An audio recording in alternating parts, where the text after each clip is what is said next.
Called the City of Joy, Kolkata is located on the eastern side of India. Known for being a leading city in LGBTQ rights, it hosted the first Pride Parade in Southeast Asia in 1999. But even with this progress, life for many LGBTQ individuals remained difficult. This film explores the experiences and challenges faced by lesbian, bisexual women, and trans men living in the city.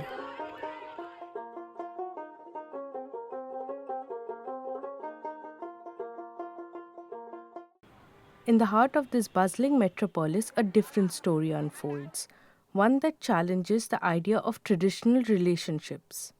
Shri, 41, is a lesbian working as a digital marketer and entrepreneur in the city. Through Facebook, she found her now wife Shuchandra, who too works as a digital marketer. But their journey has not been easy.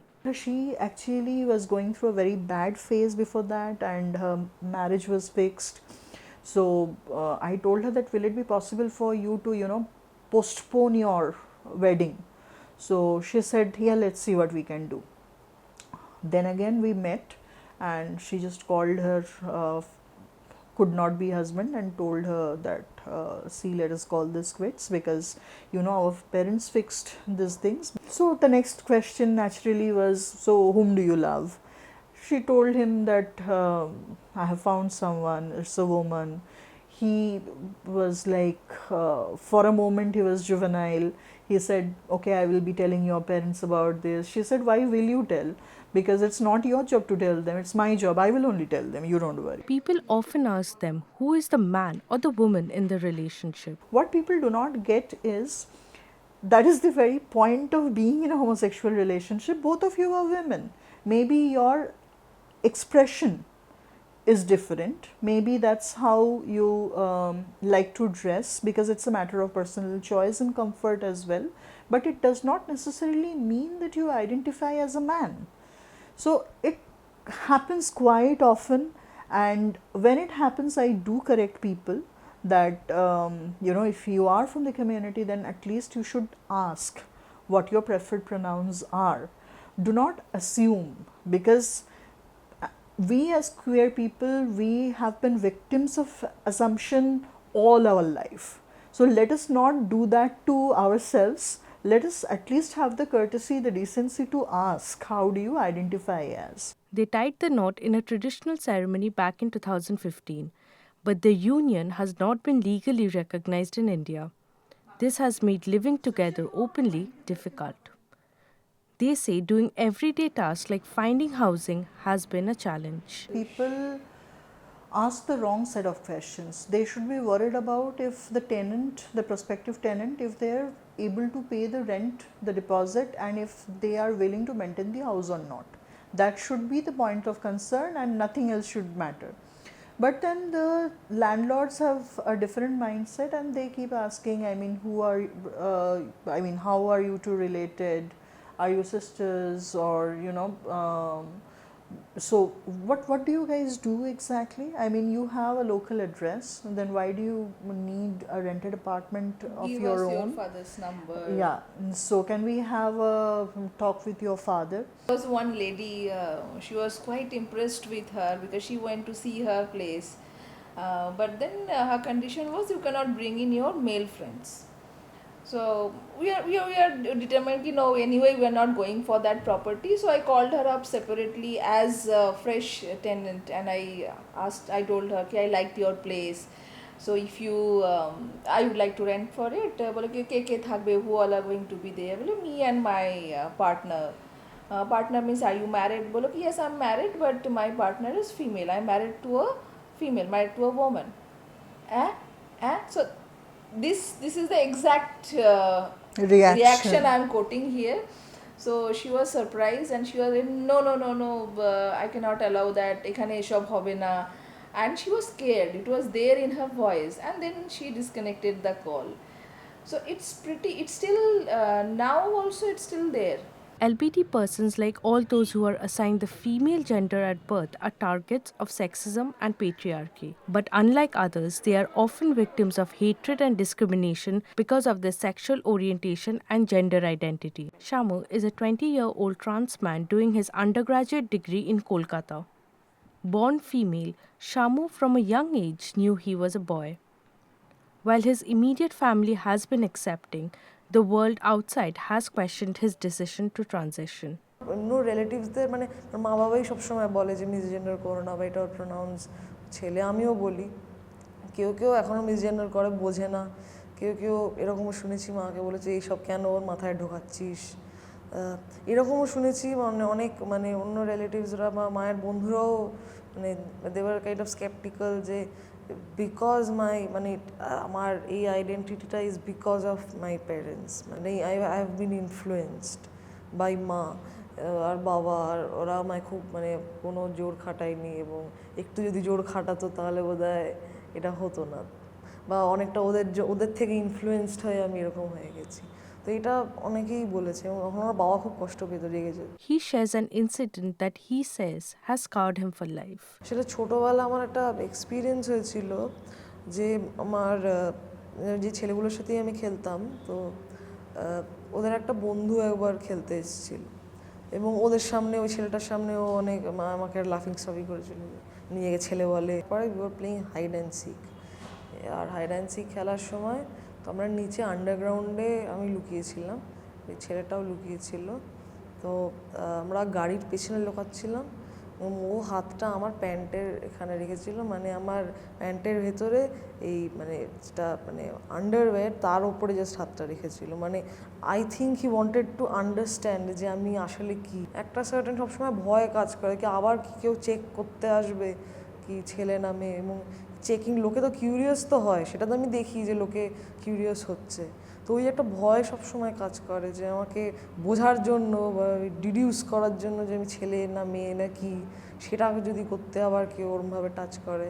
এবং ওইটাও still মানে একটা জায়গা যেখানে ও still যদি অন্য কোনো জায়গায় টাচ করে, স্পেশালি সেই জায়গাগুলো যেখানে আমার ডিসফোরিয়া আছে, মানে I don't know how I would cope with it. So those are challenges, মানে সেই জন্যই খুব কুকড়ে থাকি, মানে আই ক্যান নেভার মানে ফ্রিলি নিজেকে আমি এক্সপ্রেস করতে পারি না, at least physically. There is a clear lack of understanding and representation of trans men in society.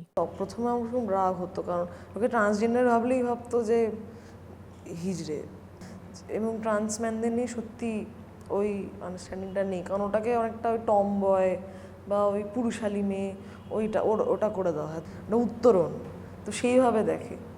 এবার ট্রান্স ওমেনদের ক্ষেত্রে তো সেইটা নয় না, ইটস ইজ দিস দেখা হয় একটা মানে রিগ্রেশন হিসেবে, যে নিচে নেমেছে, it's a fall, that being born with a মানে male assigned body, how can you মানে identify as a woman, that is terrible মানে in society's eyes.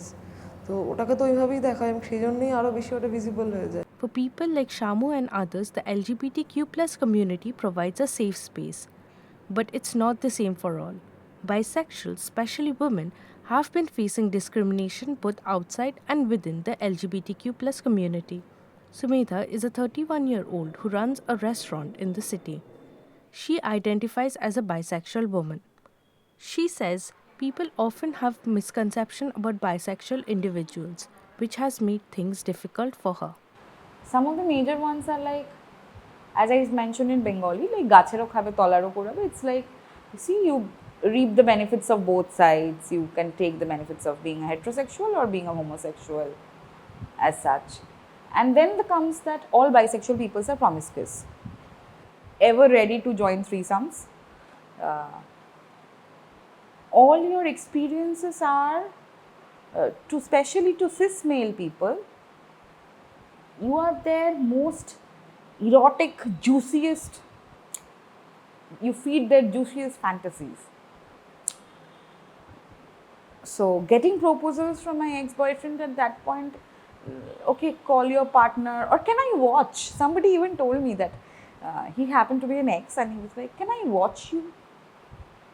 Even her partner, who identifies as a lesbian, has sometimes dismissed her bisexuality. In last 6 years of my relationship, I,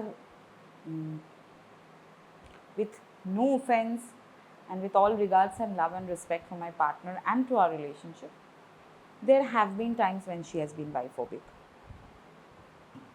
In a fight, like I said, she has her share of traumatic breakups, and her share of insecurities, which she hurls at me in form of some form of verbal abuse. And I felt very angry at those points. I felt that I am being shamed. I severely lack belonging, sad somewhere. And I think one of the major triggers or an underlying reasons for my very long going depression episodes of on and off, or being anxious, having anxiety disorders, this can be one of the reasons. I don't feel safe. The journey towards equality for the LGBTQ community is ongoing. It was only in 2018 that homosexuality was decriminalized, but problems continue. We see so much violence around us all the time as activists that I really don't know when that society will be a real reality where there will be like no violence, there will be no discrimination. I mean, I can't even imagine it right now because there is so much violence. And as I said, that violence has increased after Section 377 was read down. Just decriminalization, legal decriminalization doesn't really mean anything because the community, we have just been told that yes, you can have sex with somebody from the same sex, from the same gender, and we will not arrest you. That's about it.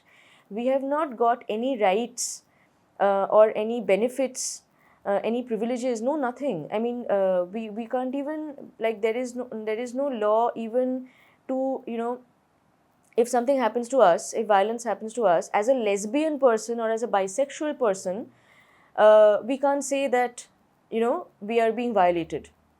So the legal system has to be much more open.